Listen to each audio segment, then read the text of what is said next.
think of yoga as poses on mat or as something reserved for the young, flexible, or spiritually serene. But I also believe, listeners, that healing begins not with a perfect posture, but with the courage to realign with ourselves, with our bodies, and with the stories that we have carried. So just imagine what happens when yoga is reimagined as a medicine for the mind, the body, and even the entire healthcare system itself. Well, listeners, welcome back to this episode of the Mindful Living podcast. I'm your host, Sana, as always. And today's guest, Rachel Lundberg, knows this transformation firsthand. A chronic illness survivor, a former woman who left everything familiar at age 41, and a lifelong mover and educator, Rachel created Yoga Oak University and also the Alignment Based Yoga Specialist certification. What's her mission? To empower yoga teachers and even healthcare providers to guide people into safe, sustainable, and also deeply personal practices that honor every body's story. So this episode is not about listeners, bending further, but it is about healing to the deepest levels possible. And that's the kind of mindful living I think we all crave for. So with that, Rachel, welcome to the show. And it is really an honor to have you, every time with us. Yeah. Thank you, Sana. I'm super excited to be here, and what a beautiful introduction. Thank you. Thank you, thank you, Rachel. I think this is such a such a different perspective of looking at yoga because in the popular culture we have always seen yoga as this either like calmness or peace or flexibility, all those poses on posters or maybe sometimes on product packaging and all that.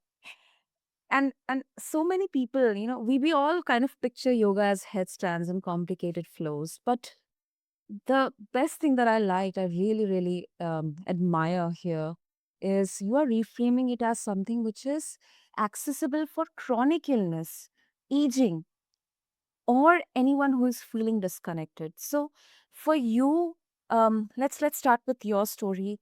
What was the turning point in your own healing, Rachel, where you realized yoga it needed to look different?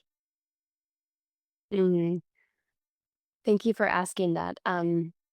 I will say that being in movement my entire life made when I came into the yoga practice in my late 20s, um, I it was very easy for my body to move through the postures. I already was well trained in dance, and I had a lot of mobility and flexibility in my body. And so the yoga practice itself came very naturally to me, the physical yoga practice. What I was craving at the time when I came to yoga was more peace in my life. And it started out through movement and had deepened into a much deeper level of peace and connection by following the journey of my life. Um, So I came into yoga as a young mother of 3 small children. I came in when I was after the birth of my 3rd child, and I was having panic attacks and not able to sleep and just incredibly overwhelmed, did not feel well in my body or my mind, and was really struggling. I found a yoga class that really resonated for me, and it was based more on the Iyengar tradition, which was very and is very alignment based, and it gave me a structure to work with. And then as I explored deeper and started to train to become a teacher, I started to learn more about the philosophy of yoga. And that little thread of movement and philosophy started to weave its way through my life because at that time, what I didn't realize is that I would be spending the next about 10 years of my life dealing with chronic stress and chronic illness. That if I had not had that yoga influence, I think it would have been much harder for me to navigate. And now on the other side of that chronic illness, I can see that yoga is well, I like to think of it as yoga is life, and it's another word for life to me. This is my own personal opinion, and the way that I interpret it and feel it is that yoga represents life, and so each one of us is living a yoga. And when our yoga is in alignment, our life is in alignment, then things flow more fluidly, more easily, more joyfully. And it's the same in our physical practice. So I have a deep passion for the alignment of the body. And then that extends and deepens into the alignment of life. And how does that alignment work for each individual person? Because it is very unique to each one. Exactly. Exactly. That's really beautifully put, Rachel. And I think this really uh, gives yoga its unique identity and that essence, because until now, from the uh, perspective of practicing, it has been portrayed as something which is only for fitness, or maybe for just trying to piece down. But giving it a new identity, I think it really redefines the script here for yoga. And of course, you know, it has been an internal, a very a very internal part of your life, of your journey. Now, I would like to understand. I think our listeners would also be very interested with this. So, you are not only focusing on redefining yoga, but then you're also empowering yoga teachers and even the healthcare providers also. But then before that, let's try to understand, I mean, what gaps do you see right now in healthcare, or maybe in the relation between healthcare and yoga, or the perception of yoga in the healthcare system? But so I do believe that the healthcare system recognizes yoga as a way for people to feel more calm, less stress. The data shows that, um, people that are practicing yoga are indeed have, maybe a little bit more resilience with their nervous system because of the practices that they've been doing. But what happens is that when somebody reads an article by a health provider or their health provider says, you should take yoga, that person goes out into the world looking for a yoga class. And yoga, I just compared the word yoga to life. It's kind of like sending someone out there and saying, okay, go figure it out. It's supposed to be peaceful and it's supposed to help your body. And so they go out and they look at their local gym or they look at their local studio and, or, their community center, and they find a yoga class. And it might have a fancy name attached to it. It might not just say yoga. It probably doesn't just say yoga.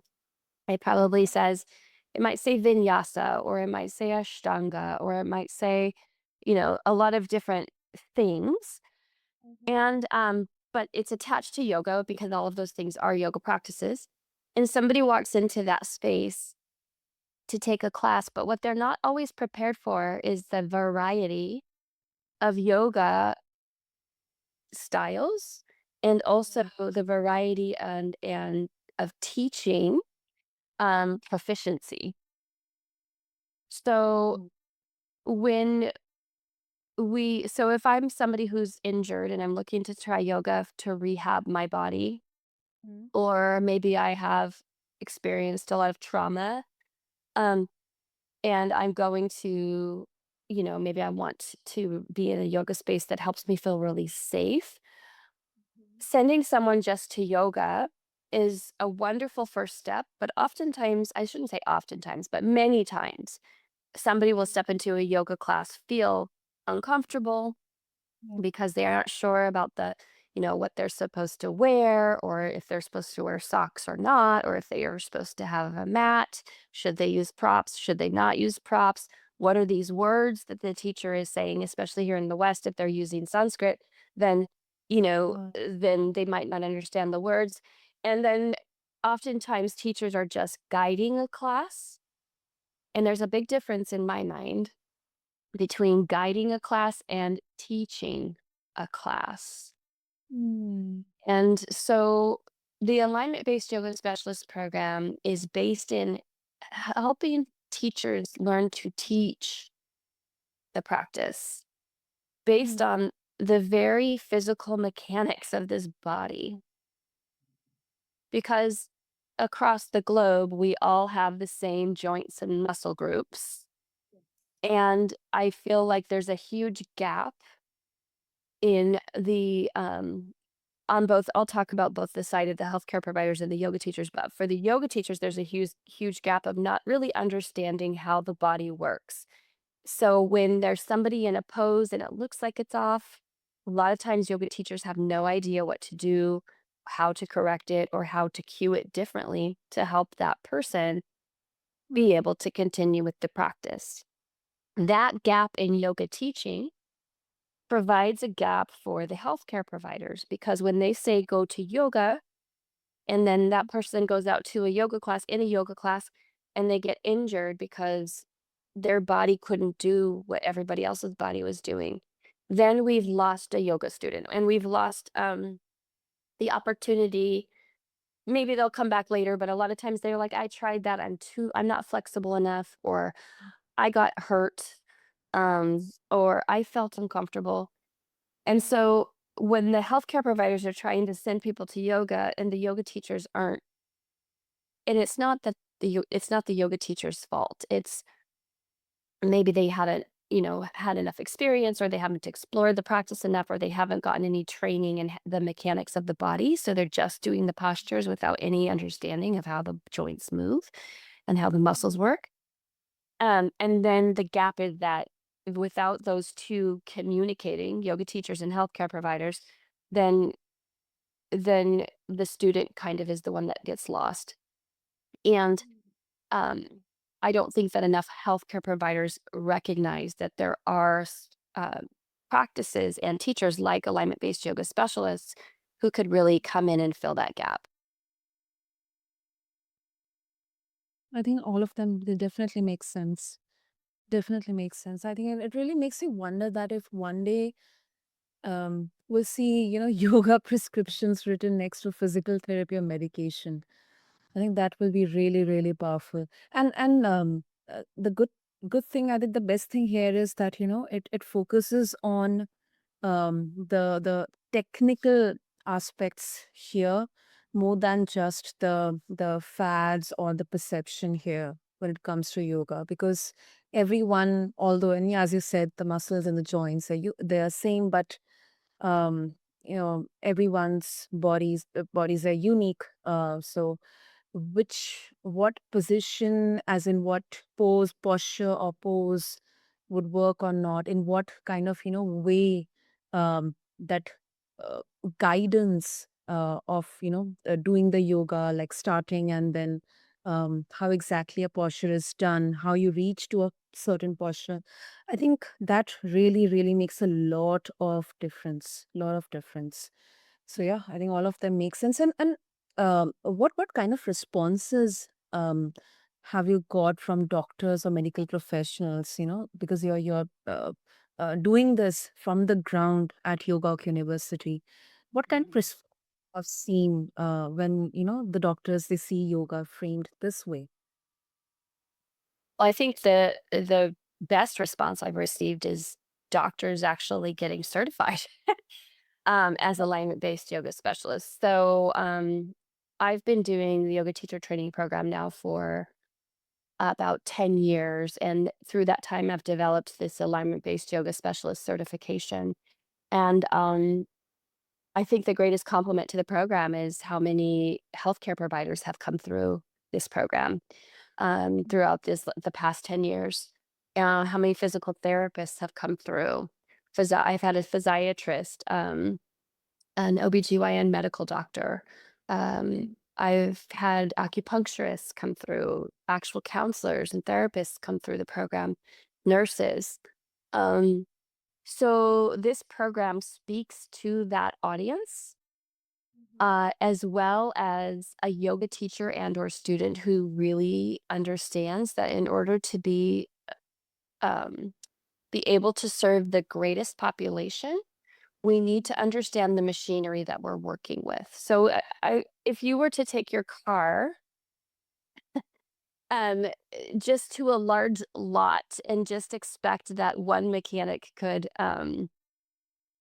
fix every car in the exact same way, um, that's not possible, or it would have to be a really good mechanic. It'd have to understand all the different components of every car, and let's be honest, each car kind of does have, they have parts that are in common.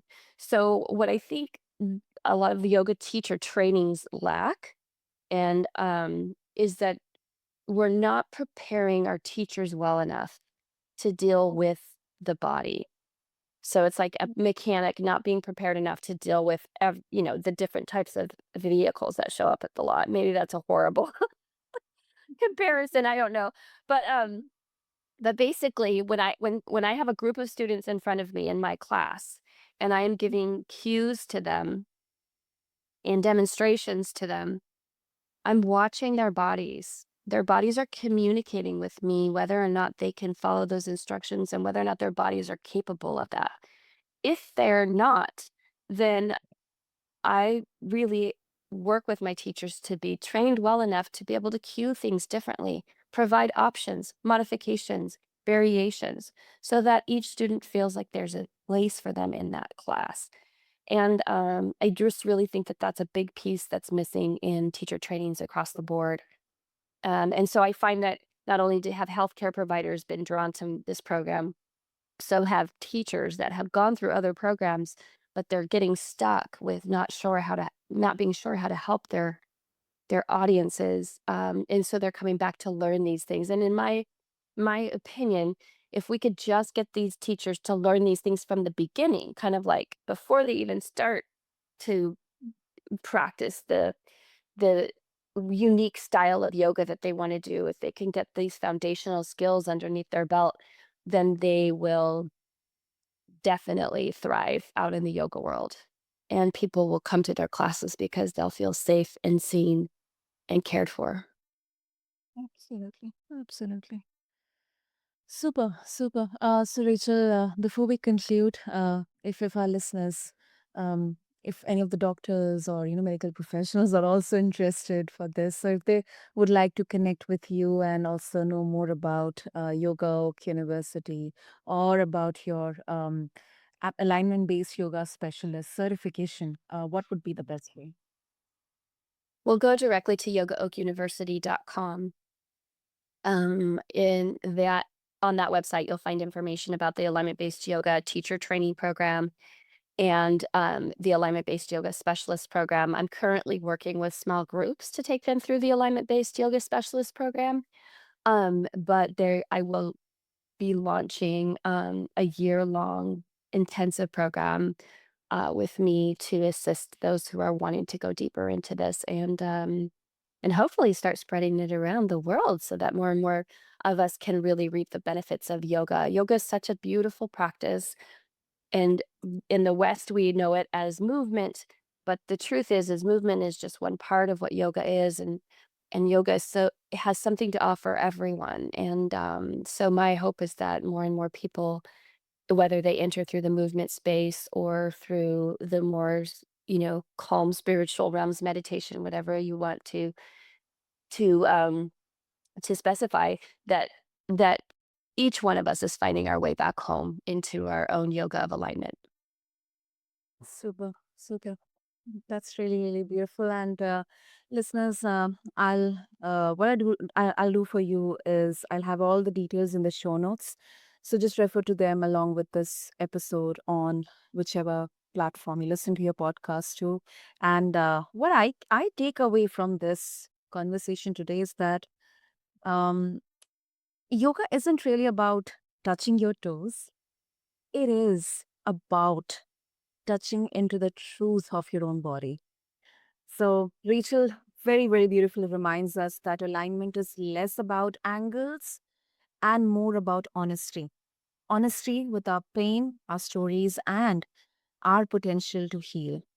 So, if you have ever felt like yoga wasn't for you, it's too rigid, I need a lot of flexibility in that, it's too intimidating, maybe this is the invitation you needed to move, to breathe, and to begin again in your own way. So, Rachel, thank you so much. This was really, really amazing.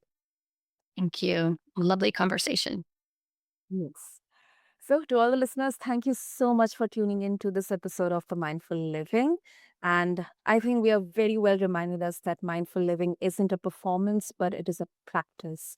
So, thank you so much to all of you for being here on this journey of realignment with yourself. Until next time, this is your host, Sana, signing off. Thank you.